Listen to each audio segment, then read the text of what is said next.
tell me a little bit about Fame. What do you guys got going on there? Seems like a pretty cool program.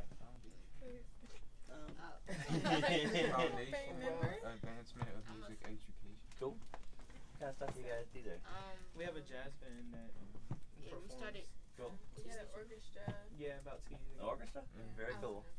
You guys have like a recording workshop and stuff at the... No, we're working on getting a new building. Okay. So Yeah. that's what That's we're gonna come doing. with the new deal. Cool. Yes. Very good. Any aspiring engineers in the group? Nope. Thinking about wanting to do this sort of thing for a Just living? thinking Oh, about it. yeah. So, cool. Yeah, definitely answers too. So cool. So welcome to Studio B. This is our big 72 channel SSL console.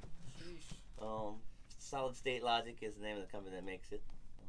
If you've read any recording magazines or stuff, you may have heard the SSL name tossed around. And it's a very popular mixing environment, really.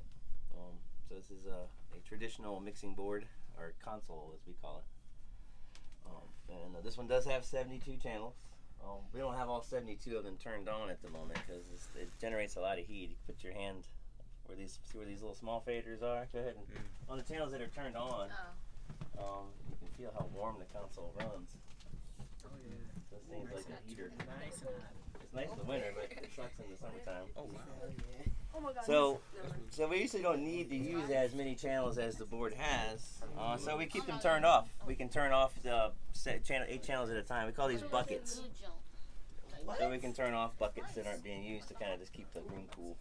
Also, it saves wear and tear on the components, so they don't sit there cooking unnecessarily. And we can always power them up if we need them very easily with switches on the back of the console. So cool. Any of you guys doing any sort of recording at home or anything like that, messing around? Cool. So maybe you're familiar with so like something that looks kind of like that in a DAW of some sorts. Oh yeah. No.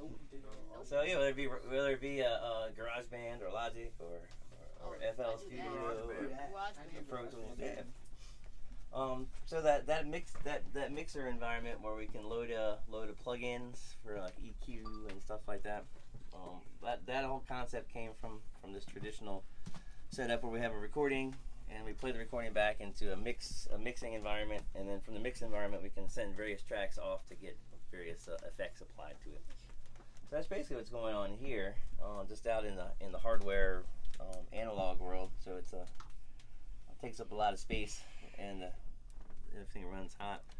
But built into the channels, I have equalizer built in right here. This little section here is a compressor gate section. It's a dynamics processor, allows us to control have some control over the dynamic range of an audio signal, which is the difference between its loudest sound and its quietest sound. So if somebody's whispering like this, and then they start talking loud, that difference between the quiet and the loud is what we refer to as dynamic range. And sometimes when we're working on tracks, we need to kind of contain that somehow. And so there's processors called compressors, and we have some in the rack over there. So these are the hardware equivalent of plugins.